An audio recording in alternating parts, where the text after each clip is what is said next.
So I'm in the chair today. Wasn't quite expecting to be here. When I was 11, like a lot of people, I gave my life to Christ.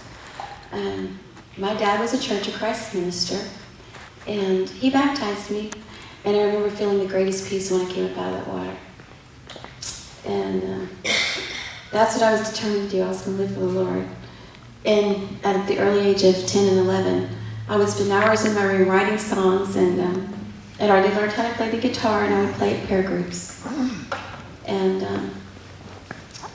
we ended up coming back to Houston. My dad had lost his job for his beliefs and his faith. It's another story. And he took a church in South Houston and started pastoring it. But my parents were having a lot of problems.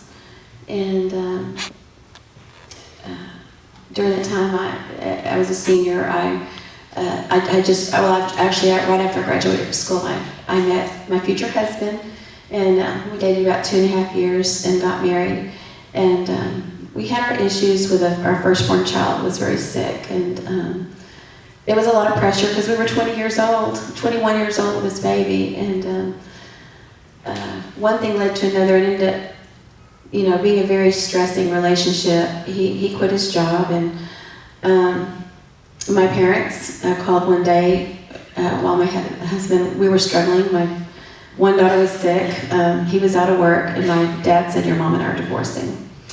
And here was this pastor dad, and I'd been raised in kind of an idyllic, protected child environment, and it was a very nasty, difficult divorce. And needless to say, mine came next, and it was pretty difficult too. And I was a very angry 24-year-old woman with 2 small kids, and my husband and I both my ex-husband was very disillusioned. So I did what a lot of people do. I knew that life wasn't supposed to be a bed of roses as a Christian, but it wasn't supposed to be this despairing. So where was God? And the church I was in, they didn't quite know what to do with the situation where there was 2 divorces, the pastor and his wife, and the daughter and her husband. So I felt kind of outcast, and I turned to the world. That was my answer, was to just, we're raised, and I just didn't get it. I thought I knew the Lord, but when times got tough, I didn't have anything to fall back on. I didn't have any substance to fall back on. So I fell into going to clubs and getting my education, entered into nursing school. And at one of the clubs I went to, it happened to be Gillies, I met someone who got involved in a relationship that was unhealthy. So let's fast forward. I've been in this relationship about 2 years and 9 months, almost 3 years. And I'm in my psychiatric rotation at nursing, and I'm starting to really understand a lot of my behavioral patterns, and not to mention some conviction, because after 3 years of being divorced, I was realizing things weren't going like I wanted it to. So I sat down with this person that came into my life and said, "I don't want you in my life anymore. I think I just want to raise my kids and just be alone, and that's best for me." And so I got this man out of my life, and 2 weeks later, I found out I was expecting his baby. And so I had 2 small kids to raise. I was in nursing school, and I was now pregnant. And so I didn't believe in abortion, and I didn't believe God even wanted me because I'd messed up so bad. You mess up, and you've been taught the Lord's way, and then you mess up, and you're like, I'm no good for Him. God can't use me anymore, was my thinking. It was very warped thinking. And in any case, I decided I could not abort this baby. I had to at least place her for adoption, so that's what I made plans for. This beautiful lady sitting here, Kathi Bryant, helped find the parents for this child. And but I still had no relationship with my husband. But God was working on that too. The woman who took care of my children while I went to nursing school was a very committed Christian, and I would tell her that I was married. I didn't want her to know that this baby was out of wedlock. And because I was ashamed of it. And so finally one day I just couldn't stand myself anymore, and I said, look, thank you for praying for me, thank you for watching my kids, but I'm not as good and nice as you think I am. I've been partying and hanging out, and this baby doesn't have a father. Father's not even around. And she goes, well, what about your ex-husband? And what about him? Where's he at? And I said, he wouldn't want anything to do with me if I was the last person on earth, you know? And she said, God can change that. I'm going to start praying for you. But I find it interesting, one day the car broke down in front of her house.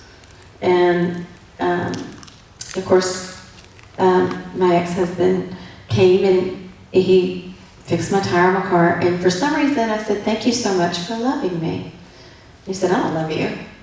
And I said, yes, you do, because you're helping pay my rent right now, and you're fixing the car on my tire, and actions speak louder than words. So whether you admit it or not, you do. And thank you so much. And that was the only thing I spoke to him about. I don't know if it was a week or 2 weeks later, I can't remember. He came and sat down and came over to see the kids, and he wanted to come tuck them in bed. I said, that's fine, no problem. For some reason, we all ended up in my kids' bedroom. They slept together, and the kids started laughing and giggling, and we started laughing. It's the first time all 4 of us have been in a room laughing together in years. And we came and sat down on the couch, and my husband looked at me and he said, I want to try again. I said, what do you want to do? You want to try baseball again? Try to play the guitar again? What? And he took my hands in my face and pulled my face toward him. He said, no, I want to try you and me again. By this time, I was 5 months pregnant.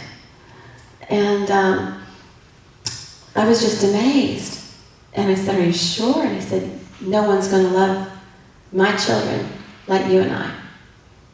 And we've now been remarried, I guess, 20, 25, 27? Is it? I think it's 30. I think it's 30 years.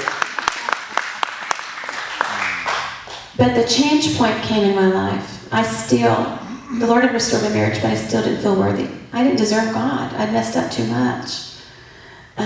I'd just done too many bad things. I'd been drinking, I'd been smoking, I'd been cussing, I was angry at everybody. And now I was responsible for this little child. So one night, I guess I was about 7 months pregnant. The baby was moving quite a bit. She was very active. And it woke me up. And I started pacing because, as mothers know, when you start feeling that baby move a lot in your stomach, that bonding was taking place. And this bond was there, and it was strong. Because I love being a mother. And so I began to pace, and I held my tummy, and I said, oh God, I can't do this. I can still remember how I felt. I cannot do this. I can't give up this baby. And it just became a battle. It's like, you don't understand. I can't give up this baby. I can't give up my child. It's too much. You're asking too much. I can't do this. This is too painful to let her go. And the Lord, I'll never forget, it could have been an audible voice. It was so clear and so direct. And it changed my life forever. The most gentle words, I know, sweetheart. I gave up mine too. And he died for you. And I fell to my knees because I realized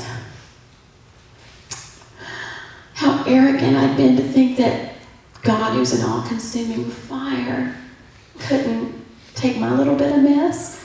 And if in all this bitterness and anger that I'd experienced, I could love that little child in me, who was that to think that a perfect God couldn't love me? I said, Lord, this is it.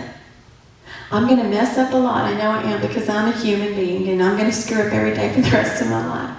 But I'm going to plant my banner, and I'm going to say, Jesus is Lord, because you changed me forever. I've never experienced this kind of love in my life, and I want it. So his mercy and grace, no matter what you've done, is always, always available. My name is Kathi Bryant, and I am second.